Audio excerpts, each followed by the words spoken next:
Did you know a man escaped the most secure jail in America using nothing but a piece of wood? In March 1934, John Dillinger sat locked inside Crown Point Jail, surrounded by steel bars and 33 armed guards.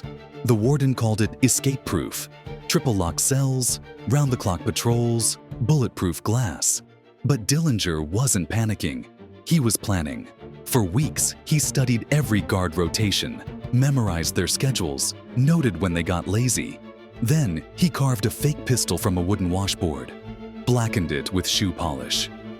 On March 3rd, he walked up to a guard, pressed the fake gun into his ribs, and demanded the keys. The terrified guard complied instantly. Dillinger unlocked his cell, walked past all 33 guards, like he owned the place. He stole the sheriff's personal car from the parking lot and drove straight across state lines. The FBI's most wanted criminal had just humiliated the entire justice system with a piece of wood. His legend was born that day. Did you know the Nazis forced Jewish prisoners to create the most sophisticated counterfeiting operation in history? In 1942, at Sachsenhausen concentration camp, SS officers selected skilled prisoners for a mysterious special project. They were told it was routine work, but soon discovered the horrifying truth. Operation Bernhard, the largest currency forgery scheme ever attempted. These prisoners were forced to forge British pounds with deadly precision. They studied watermarks under microscopes, recreated specialized inks, and built printing equipment from scratch.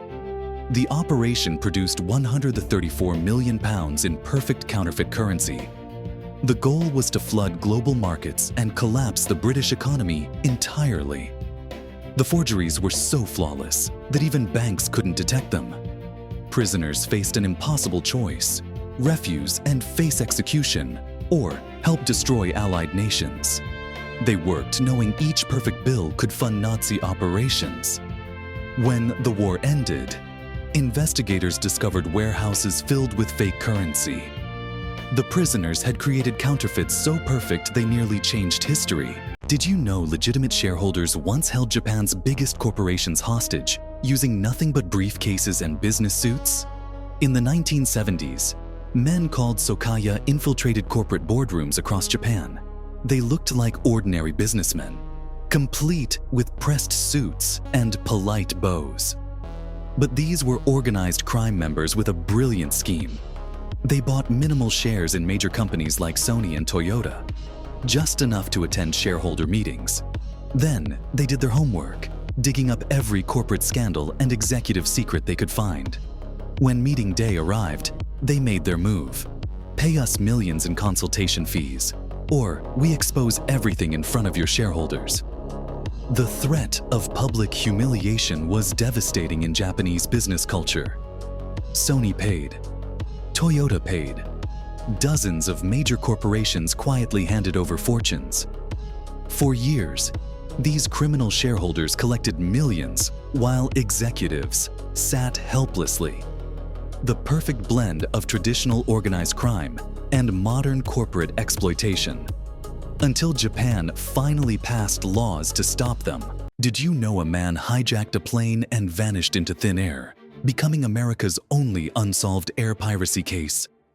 On November 24, 1971, a businessman calling himself Dan Cooper boarded Northwest Orient Flight 305 in Portland. He looked completely ordinary, just another passenger in a business suit heading to Seattle. But 20 minutes into the flight, he handed flight attendant Florence Schaffner a folded note. "I have a bomb," it read. Cooper calmly opened his briefcase, showing her wires and what appeared to be dynamite. His demands were specific: $200,000 in cash, 4 parachutes, and fuel trucks waiting in Seattle. Throughout the entire ordeal, he remained polite, even ordering bourbon and soda while they waited. He displayed expert knowledge of parachutes and flight procedures that stunned investigators. After releasing the passengers, Cooper instructed the crew to fly toward Mexico City at low altitude. Then, somewhere over the stormy Washington wilderness, he lowered the aft stairs and jumped into the night. 50 years later, the FBI still has no idea who he was. Did you know two brothers once turned London's underworld into their personal kingdom through pure terror?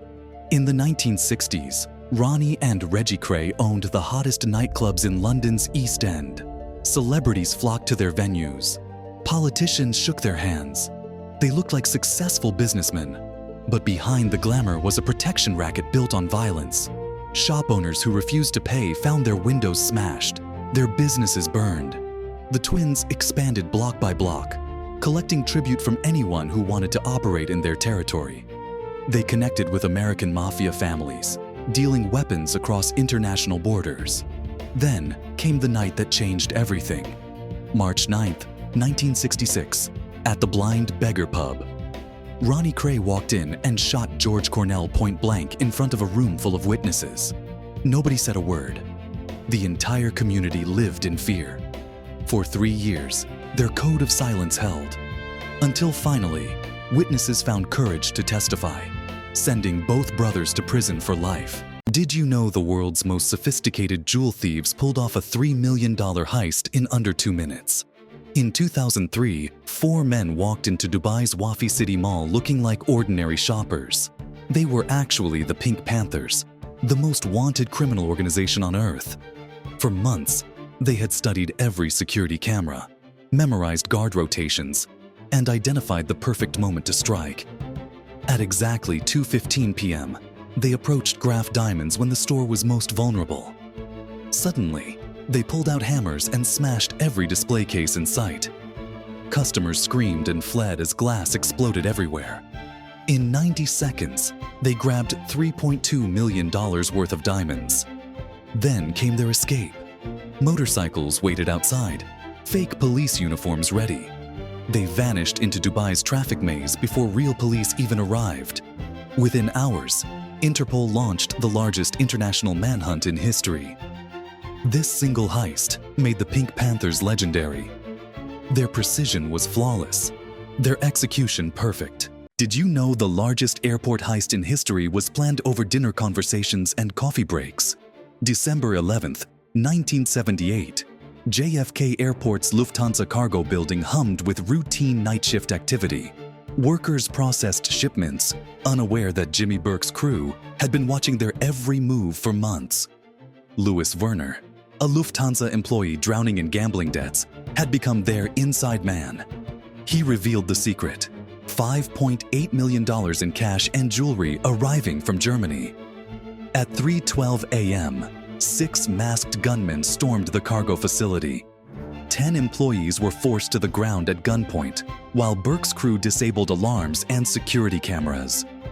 For exactly 64 minutes, they loaded unmarked vans with the biggest score in aviation history. But paranoia consumed Burke afterward. One by one, crew members started disappearing. Tommy DeSimone, Stax Edwards, even Werner himself. Burke eliminated nearly everyone who knew about the heist. The FBI spent a decade chasing ghosts and corpses, proving that sometimes the real crime begins after the money's already gone. Did you know a grandmother in her 80s was still pulling off million-dollar jewelry heists? In 1952, 23-year-old Doris Payne walked into an upscale jewelry store, dressed like royalty and speaking with perfect charm. She looked like the ideal wealthy customer, but she grew up dirt poor in segregated West Virginia. What she developed next would revolutionize jewelry theft forever. Her method was pure genius. She'd engage salespeople in long conversations about expensive pieces, trying on multiple items at once. While they focused on her charming stories, her hands worked magic, pocketing diamonds with flawless sleight of hand. For 6 decades, she hit the biggest names: Cartier in Monte Carlo, Bulgari in Rome, Tiffany in New York. Her most audacious theft: a 10.5-carat diamond ring from Monte Carlo's Cartier boutique in the 70s. Security cameras captured nothing suspicious. Over $2 million in stolen goods across her career. Even in her 80s, she kept stealing. Doris proved that the luxury retail industry was completely vulnerable to sophisticated social engineering. Did you know tourists gambled happily in Las Vegas casinos while mobsters stole millions right above their heads? In the 1970s, The Stardust Casino looked like any legitimate gaming establishment. Bright lights, happy crowds, and the constant sound of slot machines. But upstairs in the counting rooms, the Chicago outfit was running the most sophisticated theft operation in history. They controlled 4 major casinos through hidden ownership and corrupt officials. Their method was brilliant. They installed trusted associates as executives and manipulated the counting procedures. Every week, they removed $280,000 from the Stardust alone. Cash disappeared into suitcases and traveled back to Chicago on secret routes. They weighed shipments to detect any theft from their own operation. Gaming commission officials were bought off to avoid detection. For years, this criminal empire operated in plain sight, until the FBI launched a massive surveillance operation. In 1986, their entire network collapsed in a dramatic trial.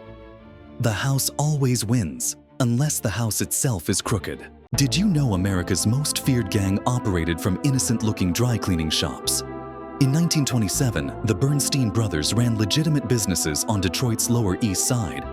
But behind the storefronts, they controlled the Purple Gang, the nation's deadliest bootlegging empire. During Prohibition, they hijacked rival liquor shipments in broad daylight and executed competitors without hesitation. Their business model was brutally simple.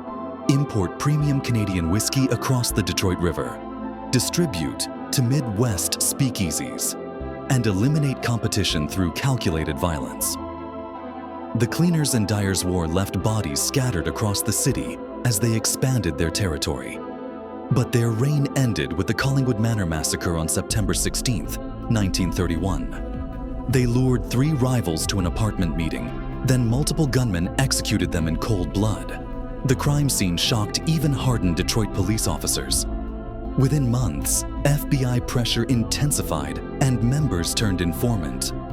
The Purple Gang had transformed from street thugs into an organized criminal empire, but their extreme violence ultimately destroyed them.